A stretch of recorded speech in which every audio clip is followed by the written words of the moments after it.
You will never see me crack. And if you get in my way, you're gonna feel the wrath.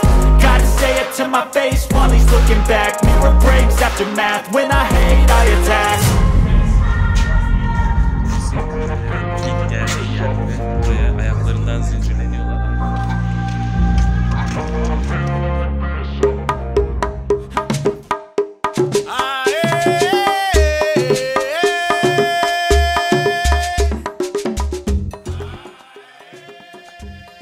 Accra, Gana'nın dünyaya açılan kapısıdır.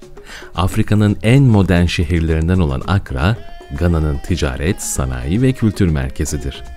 Accra kelimesi ise Nkran'dan türetilmiştir ve Nkran kelimesinin anlamı ise karıncalar demektir. Bu ismi Accra çevresindeki çok sayıda tümsek şeklinde olan karınca yuvasından almıştır ve şu an ekranda da arkamda görmüş olduğunuz devasa bir karınca yuvasıdır. Accra'ya nasıl gidilir derseniz Türkiye'den, İstanbul'dan Accra'ya direkt uçuşlar bulunmaktadır. Aynı zamanda diğer farklı hava yollarıyla da Dubai, Roma ve Addis Ababa aktarmalı olarak Accra'ya gelinebilir. Ama gelmek isterseniz videonun başında da belirtmiş olduğum gibi Mayıs-Temmuz arası ve Ağustos'la-Ekim arası yağmur sezonu burasının ve eğer gezinizin yağmurla bölünmesini istemiyorsanız bu aylar arasında gelmenizi pek tavsiye etmiyoruz.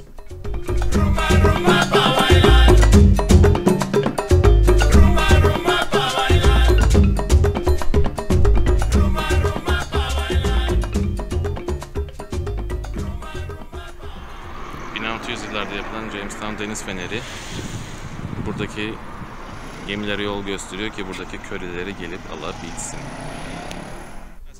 Just a minute, like, sorry. Again. And then the lighthouse was built by the British. That's 1871. And then in the 1671 yılında inşa edilen ve İngilizler tarafından inşa edilen Jamestown Deniz Feneri, Accra'nın önemli sembollerinden biri ve gezimizin ilk durağı da burası oldu. Rehberimiz bize burada bulunan çeşitli tarihi alanları da gezdirdi. Mesela şu an arkamda görmüş olduğunuzda yine İngilizlerin inşa etmiş olduğu ülke kuraklıktan yıkılırken burada gelen kaptanların rahatlıkla su içmesi için yapılmış olan bir çeşme. Ama şu an çalışmıyor tabii ki. Ve işte James Ford hapishanesine, köle evine girmeden önce karşısında bulunan bu lüks bina ise şimdi Bible House yani İncil evi olarak kullanılmakta. Yani bir ibadethane olarak kullanılmakta ama zamanında buraya köle efendileri kullanmaktaymış. Lüks bir bina ve hemen karşısında bulunan şimdi James Ford hapishanesine giriyoruz.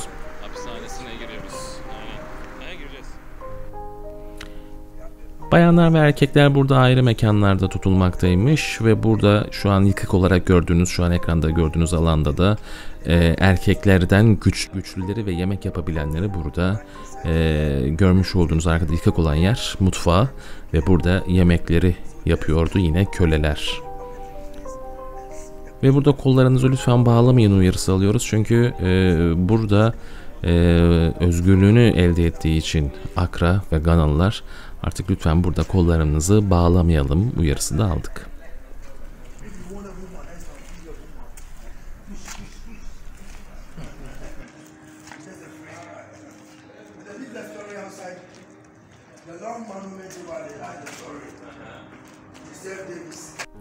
Ve tüm köleler bu kapıdan geçtiği için fark ediyorsunuz, eğilmeden, baş eğmeden geçmeniz mümkün değil.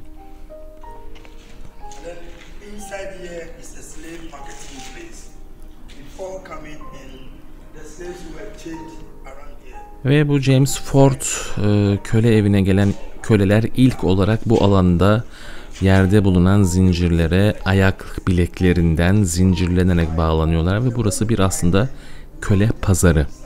Bu alana yaklaşık 300-400 insanı bileklerinden zeminde bulunan demirlere zincirlerle bağlıyorlar ve ardından arkamda şu an göstermiş olduğumuz kapıdan da artık son çıkış kapıları.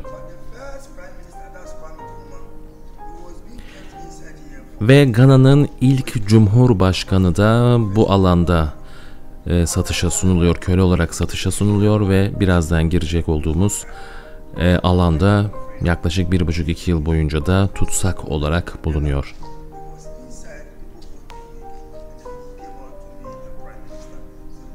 Hadi gelin şimdi o alana da bakalım.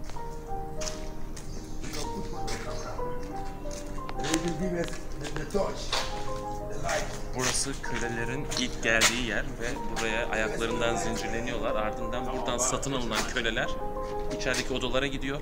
Odalardan sonra da şu gördüğünüz kapıdan da dışarıya gemiyle artık Avrupa'ya nereye gidiyorsa. Ve hatta az önce söylediğime göre buranın ilk cumhurbaşkanı da buradan alınıp bu odaya getirilmiş. Güzel gösteriyor. İşte Numa Kumrah da bu köle pazarında satın alınıyor. Bu koridordan geçiyor ve birazdan görecek olduğunuz alanda tutsak olarak bulunuyor. Diğer kölelerden hiçbir farklı muameleye tabi tutulmuyor ve bu alanda işte köle olarak satın alınanlar beyazlar tarafından alınan siyahlar demem daha doğru olur. Bu alanda tutsak olarak tutuluyorlar. Hiçbir yiyecek, içecek, su o an verilmiyor. Ve birazdan gösterecek olduğumuz alandan yukarıda konaklayan beyazlar yemeklerinden artanlarını veya vermek istediklerini, ki bu çok az olabiliyor tabii ki, yukarıki delikten, evet şu an gördüğünüz yukarıki delikten bırakıyorlar. Aşağı yere düşen yemeği aşağıdaki köleler alıp yiyorlar. Unless someone come and visit you before you have food to eat, even government will provide them food, but not everyone like to eat the government food, unless your family or your friend come and visit you, and they will give you the food to eat. So from here, we are heading towards a door of no return. A door of no return. Forgive me, through the water, that's why we do this thing. Ve işte bu alanın üst katında da köle satıcıları ya da köle sahipleri, yani beyazlar kalıyor.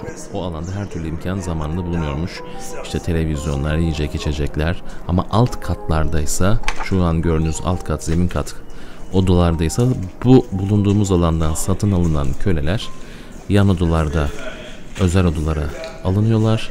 Ve o özel odalarda dediğimizse, yani 10 kişinin kalabileceği odada yaklaşık 50-60 kişi birden tutuluyor. Ve ardından gemi geldiği zaman da birazdan göreceğiniz alandan gemilere bindirilip Amerika'ya veya Avrupa'ya köle olarak satılıyorlar. Ve işte burası son kapı. Bu kapıdan geçtikten sonra artık hiçbir kölenin kendi yurduna geri dönüşü mümkün değil.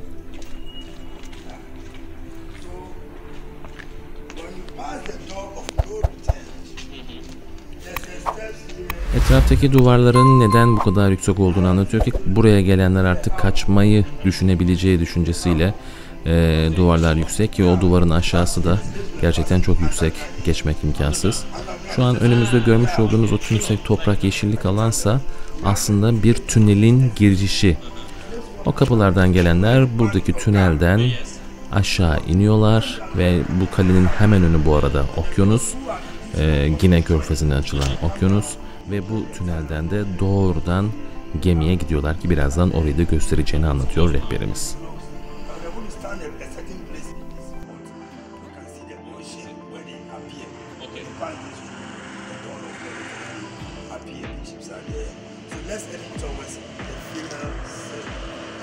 Ve şu yanda görmüş olduğunuz küçük oda ise yaklaşık 13-18 yaş arasındaki gençlerin tutulduğu alan. Yani dışarıda beklemesinler, gün yüzünü göstermemek için bu alanda dimdik şekilde, yine bu alanda da yaklaşık 10 kişinin sığabileceği bir alana yine 30-40 kişi sığdırarak sıkış tıkış bir şekilde geminin gelmesini ya da gemiye alıma hazır olmayı bekliyorlar ve yine tabii ki tüm bu süreçte ayak bileklerinden ve el bileklerinden zincirli şekilde tutuluyorlar.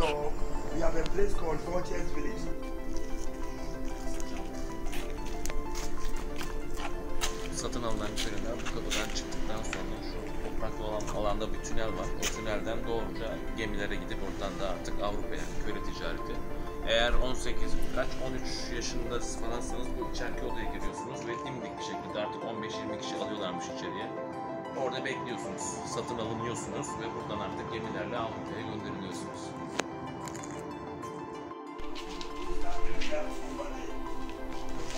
İşte az önce anlatmıştık ya, bir tünel girişi şu an kapalı ve su topraklı ortada. İşte görmüş olduğunuz o tünel ileride iskelede geminin yanaşmış olduğu alana açılıyor ve köleler yine gün yüzü görmeden gemideki hangarlara alınıyorlar.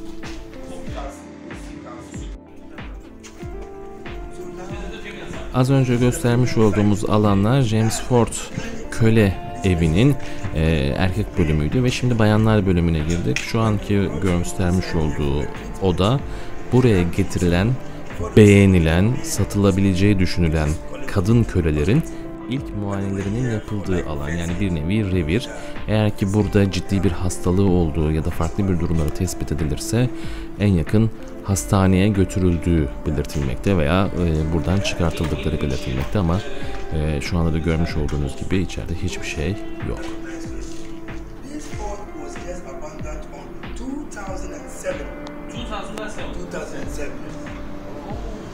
Duymuş olduğunuz gibi bu hapishane 2007'ye kadar aktif olarak kullanılmaktaydı.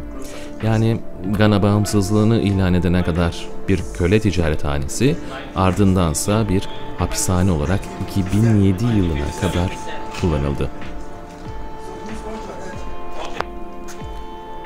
Ve şimdi yine bayanların konakladığı, bayan kölelerin konakladığı alana doğru geçiyoruz. Yine burada da erkek tarafında olduğu gibi benzer bir mutfak, daha doğrusu bir ocak. Bu ocakta yine burada bulunan yemek yapabilen kadınların yemekleri yapması ve çeşitli odalarda burada da kadınların, köle kadınların satıldığı ve ardından gemilere bindirildiği alanlar yer almakta.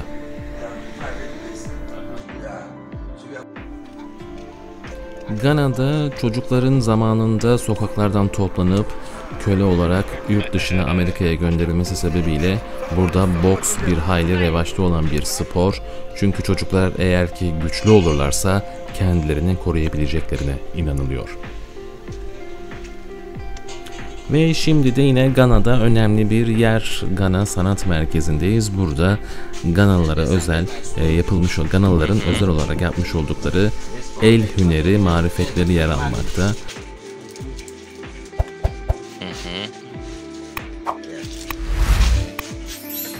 Everything have a meaning. Have a meaning. Yeah, everything have a meaning. Everything here have a meaning. This is made by soapstone. It's a real stone, you see. Stone. İşte bu görmüş olduğunuz her şeyin bir anlamı olduğu bahsedildi bize ve aynı zamanda el emeği olduklarından bahsedildi. Mesela şu an görmüş olduğunuz şunun bir özgürlük anlamını taşıdığı belirtiliyor. Anne ve çocuk. Bu da anne ve çocuğu simgeliyor. Yani Her bereketi. birinin bir anlamı var diyor. Thinking. Yeah, yes, wise man always think about Okay. everything that's going to do. That's a wise man. In the olden days, we don't have telephone, we don't have everything. We used to use home to blow. If the king blow, who that means you want to bring all okay. together. Telefon falan yokken borazan kullanıyor. Haberleşme aracı olarak kullandıkları şeyi sembolize ediyor burada. Okay. And this one is the prayer. Pray. Yes. And I have this one. That's a unity globe. Globe. We are all together in Africa. So that's the unity. With us. Three people. Yeah. Okay. Thank you. Yes, real wood. Wood. Okay. Okay. There's the kindness thing. So now showing the boy, you can put your candle. Candle. Okay. See you. Gördüğünüz gibi Ganalılar gerçekten çok eğlenceli, güleç yüzlü ve sevecenler. Ve gezimize şimdi de kısa bir mola veriyoruz. Öğlen yemeği için gelmiş olduğumuz mekanda yemek sonrası kokonat sularımızı içiyoruz. İşte bu şekilde servis edilmekte. Orijinal haliyle size kesip ikram ediyorlar.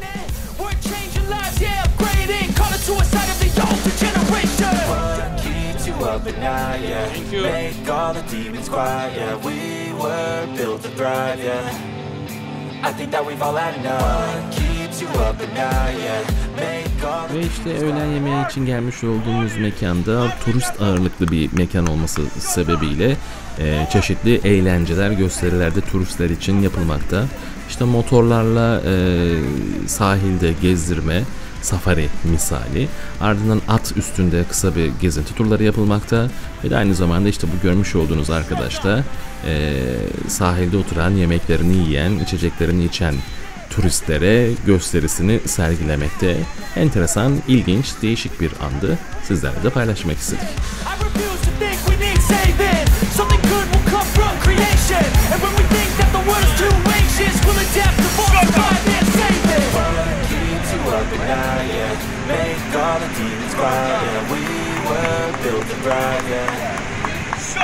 Ve bir sonraki durağımız ise işte karşımızda gördüğünüz bir mekan. Gana'nın başkenti Accra'da inşaatı tamamlanmış olan ve şu an ibadete açık olan bir tesis.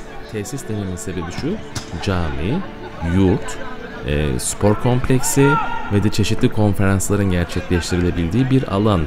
Yani bizim kültürümüzde yer alan, eski tabirle tam bir medrese, bir eğitim yuvası burada inşa edilmiş Türkiye Diyanet İşleri Başkanlığı önderliğinde. Ve Afrika'nın ikinci en büyük camisi burası.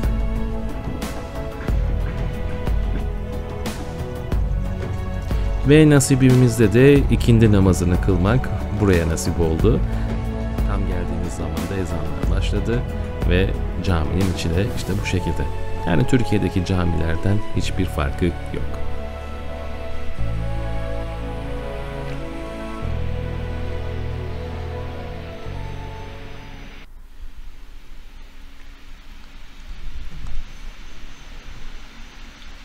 Neredeyiz Emre?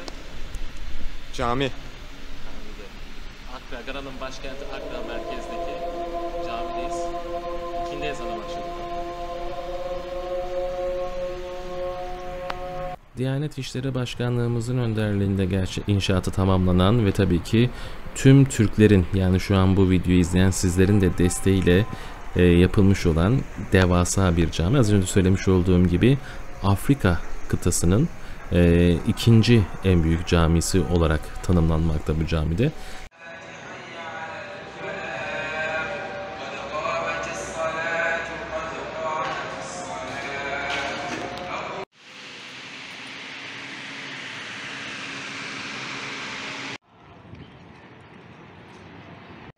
Gana'da Türklerin yapmış olduğu büyük camide ikindi namazını kıldık. Öğrenciler de burada yurtta kalıyorlar. Yine biz Türklerin yapmış olduğu, tabii ki Diyanet İşleri Başkanlığı'nın da desteğiyle buradaki Ganalı iş adamlarının ve Gana'da iş yapan Türk insanların yapmış olduğu cami arkamızda. Burada da yurt. Görüyorsunuz, yine her yerde Türk bayrakları gururlandırıyor bizi. Hey my friend, can you sing loudly? Can I do it? Loudly, loudly. Can you sing? Loudly, more loudly. Gana'da yolculuğunuzun büyük bir kısmını tabii ki Uber şoförleriyle gerçekleştiriyoruz. Ve bu arada da şoförümüz Frank şarkıyı mırıldanmaktaydı, dikkatimi çekti. Biraz çekingen tavrı söz konusuydu. Ben de dedim ki ona, eğer şarkıyı söylemek istiyorsan adam gibi yüksek sesle söylemesi gerektiğini belirttim. Biz varız diye çekinmemesi gerektiğini belirttim. Ve en başta çok mutlu oldu. Sonrasında ise işte videodan da izlediğiniz gibi yüksek sesle bağıra çağıra ve mutlu mesut bir şekilde yolculuğumuza devam ettik. Böylelikle o da mutlu oldu, biz de mutlu olduk.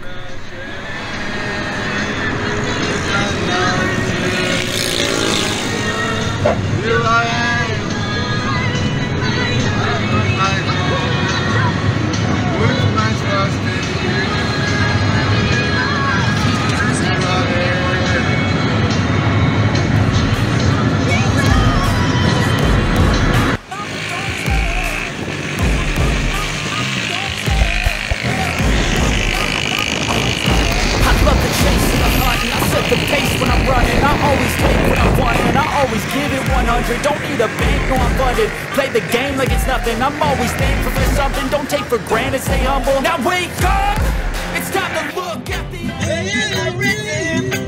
Gana'da Richard'la geri dönüyoruz. Yes Richard. Yes. Now your turn. I know that never let us down. When you rise from wrong. I know that never let us down. Come on, come on, come on. Your eyes must be on the road. I'm concentrated. Every day, the people are dying. Yeah.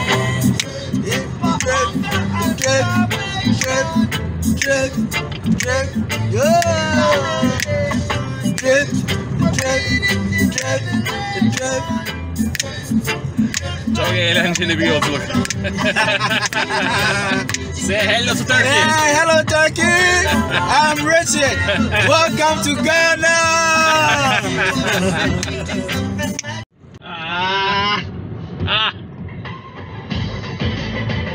Şimdi de Richard'a Türk şarkılarını dinletiyoruz.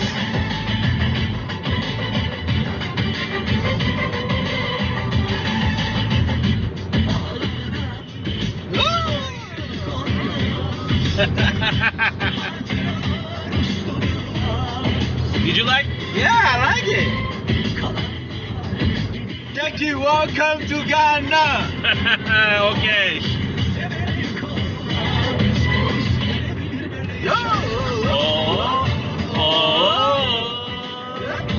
O da biliyor.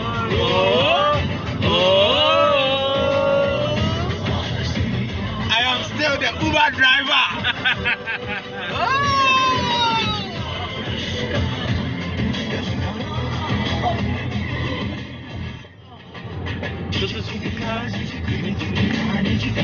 Oh!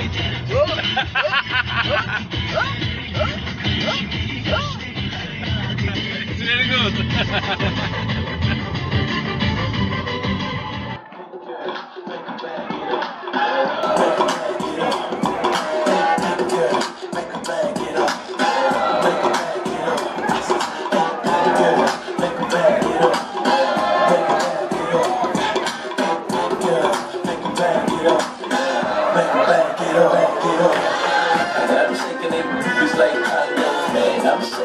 Dans partisinde eğlencemiz devam ediyor. Kanada Akra'dayız ve muhteşem eğlence. Arkamda görüyorsunuz.